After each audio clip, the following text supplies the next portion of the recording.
mercato pubblico delle costruzioni entra nel suo futuro. È infatti stato appena approvato il nuovo codice dei contratti per gli appalti pubblici, una riforma molto attesa da piccole e grandi imprese edili, ma anche dagli ordini degli architetti, degli ingegneri e dei geometri, perché i professionisti sono coinvolti in prima persona chiaramente in tutte le opere pubbliche. Una riforma che il governo ha approvato nei tempi che il PNRR chiedeva, e però in questa accelerazione chiaramente ci sono aspetti molto positivi, ma possono esserci anche degli imprevisti o delle cose che non funzionano. Ci sono 6 mesi di tempo per capire come funziona la norma e apportare le necessarie modifiche. Per questo la Confaginato del Veneto ha chiamato a raccolta oggi tutti gli imprenditori chiaramente dell'artigianato, ma anche gli ordini degli architetti, degli ingegneri e dei geometri. Per in questi mesi chiaramente è un banco di prova e da qui si comincia per lavorare assieme. Sicuramente ha delle novità importanti. Che sia arrivato in tempo, forse no, magari se arrivava un po' prima era meglio, così eravamo più pronti anche per il PNRR, perché adesso entrerà in vigore a luglio 2013, quindi abbiamo davanti altri 4-5 mesi dove speriamo di riuscire a non deludere le aspettative che ci sono per quanto è stato scritto fino ad oggi, perché sicuramente, come hai detto tu, la velocizzazione e la sburocratizzazione secondo me sono fondamentali per le nostre piccole imprese, perché non sono impaurite tanto da fare il lavoro, ma da quello che serve preparare come documentazione per poter partecipare poi effettivamente alle gare d'appalto, anche perché ormai ogni ente si è inventato una propria piattaforma e quindi bisogna, noi che non facciamo gare sistematiche tutti i giorni, ma ne facciamo una decina, 1-2 al mese, ogni volta rimparare la piattaforma, e a volte non ce n'è proprio la voglia e si fa a meno di fare la gara. Quindi la sburocratizzazione, sperando in questa piattaforma unica documentale che poi sia proprio così, sperando anche che dove si presentino, dove dovremo presentare poi le domande per partecipare e anche l'offerta stessa sia unica in tutta Italia e non siano invece centinaia e centinaia. Poi il subappalto è un altro elemento estremamente importante, comunque da stare attenti, da non perdere il controllo, perché il subappalto a cascata può andare bene, ormai l'edilizia è specializzata, molto molto specialistica, però non dobbiamo assolutamente perdere il controllo. Queste ritengo, oltre alla suddivisione in lotti, anche qua tutta da verificare come avviene, perché non vorrei che poi si fosse un appalto con estrema confusione e articolazione delle imprese che entrano anche qua fuori controllo. Ci sono delle novità. L'avviso, comunque l'avvertimento è che da qua a luglio, proprio per paura di infiltrazioni, come già si sente dalla stampa, eccetera, di criminalità, di cartelli, non si stravolga questo testo, ma si dia sempre la prevalenza, si dia sempre in ogni caso un motivo positivo per procedere alle imprese sane, poi si cercano di colpire quelle che invece non lo sono. Ci sono anche degli aspetti interessanti riguardo alla responsabilità dei sindaci, a chi dà l'appalto? Sugli affidamenti diretti è chiaro che un pochino dovremo un po' discutere, perché si può pensare alla formazione di cartelli, a in qualche modo favorire qualcuno rispetto a un altro, però io me la toglierei un po' questo fastidio dalla testa e comincerei magari a pensare che vengano affidati gli appalti a chi è anche bravo a portarli a termine, e quindi se io dovessi trovare un neo importantissimo su questa riforma è che ancora andiamo al massimo ribasso. Non si è trovata una soluzione vera e propositiva per eludere questo unico modo di selezionare le imprese, che poi a mio modo di vedere è a discapito di tutto il paese, perché che senso ha per l'amministrazione pubblica prendere per il collo le imprese che poi magari falliscono o hanno difficoltà a pagare i fornitori? Gli appalti pubblici dovrebbero essere un momento per l'impresa per fare marginalità, per fare il giusto guadagno, non la giusta o ingiusta perdita. Questo non si è ancora riuscito a superare, è molto difficile superarlo, però sarebbe un obiettivo da perseguire. Qual è il vostro giudizio e cosa vi aspettate da questa riforma? Allora, il giudizio, diciamo, complessivo, al di là della complessità della norma, che richiede certamente un'approfondita conoscenza che al momento ancora non c'è, perché è uscita l'altro giorno in Gazzetta, dobbiamo studiarla al meglio, e diciamo che il giudizio complessivo può anche essere positivo, nel senso che ci sono numerose accelerazioni, l'istituzione di alcuni principi che prima non c'erano, insomma, quindi il giudizio è sostanzialmente positivo. Naturalmente ci sono alcune criticità, ma diciamo che non potevano non esserci. La cosa principale che riguarda, direi, tutte le professioni tecniche, quindi ingegneri, architetti, geometri, eccetera, coloro che si rapportano e devono fornire i propri servizi di ingegneria e architettura alla pubblica amministrazione, è quella dell'equo compenso e degli cosiddetti incarichi gratuiti. Qui nel codice degli appalti gli incarichi gratuiti non sono completamente esclusi, quindi ancora il punto di domanda c'è. Bisognerà vedere dopo appunto come verrà applicata la norma. E credo che il nostro Consiglio nazionale, anzi i consigli nazionali, la rete delle professioni tecniche starà molto attenta affinché vi sia un'applicazione giusta, corretta nei confronti dei professionisti. Io credo che il tema riguardi non solo la dignità dei professionisti, che nel momento in cui compiono la loro prestazione devono essere giustamente remunerati, ma va rivolta anche nei confronti dei giovani. Il tema dei giovani credo sia molto importante, perché ci sono molti dei nostri che si laureano e se ne vanno all'estero, perché evidentemente non trovano qui in Italia un giusto riconoscimento per le loro conoscenze, per le loro competenze. Il tema della mancanza dei professionisti e dei prestatori d'opera in generale è un tema che è ricorrente e che è trasversale. Noi, per quanto ci riguarda, professionisti tecnici, ripeto, quindi ingegneri, architetti, eccetera, dobbiamo curare molto questo percorso e staremo sicuramente attenti. Ma questo codice appalti, che ha preso vigore il 1° aprile scorso, ha molti livelli di criticità. Diciamo, tra le primissime cose che gli architetti rilevano è l'abbandono del concorso di progettazione in 2 gradi, che è un concorso. Il concorso consente di scegliere progetti e non i progettisti, e quindi la soluzione migliore appropriata per i bisogni della collettività. Non da ultimo sono spariti i riferimenti agli incentivi per i giovani professionisti, che prima dovevano essere nelle gare di progettazione necessariamente inseriti nei team di progettazione. Adesso questo riferimento è sparito, quindi l'accesso al mercato della professione per i giovani diviene decisamente più faticoso. Anche non partecipare ai concorsi, non avere concorsi a cui partecipare, chiaramente taglia fuori i giovani dal mercato del lavoro. Non da ultimo sono state aumentate di molto le soglie per l'assegnazione di incarichi o opere con importi anche molto alti, quindi parliamo di gare di progettazione con onorari fino a 140.000 euro, che sono onorari importanti, che quindi possono essere affidate senza procedure di evidenza pubblica, per cui parte tutto quel rapporto di diciamo collegamenti diretti con le pubbliche amministrazioni o i dirigenti degli uffici, per cui si va per conoscenze dirette e non per procedure di evidenza pubblica. Così come l'ANAC calcola che il 98% degli importi dei lavori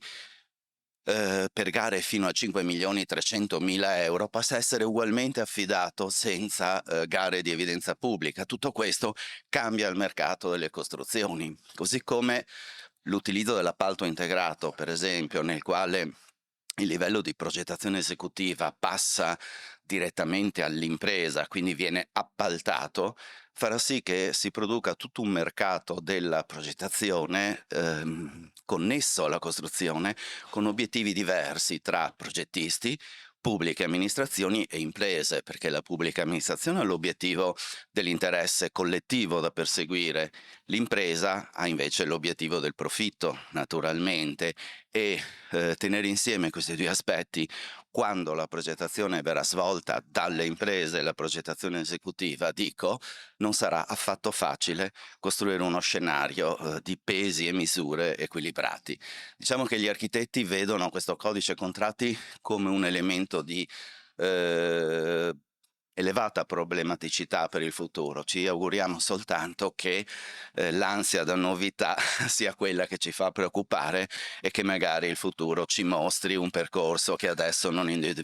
individuiamo. Purtuttavia i dubbi restano alti.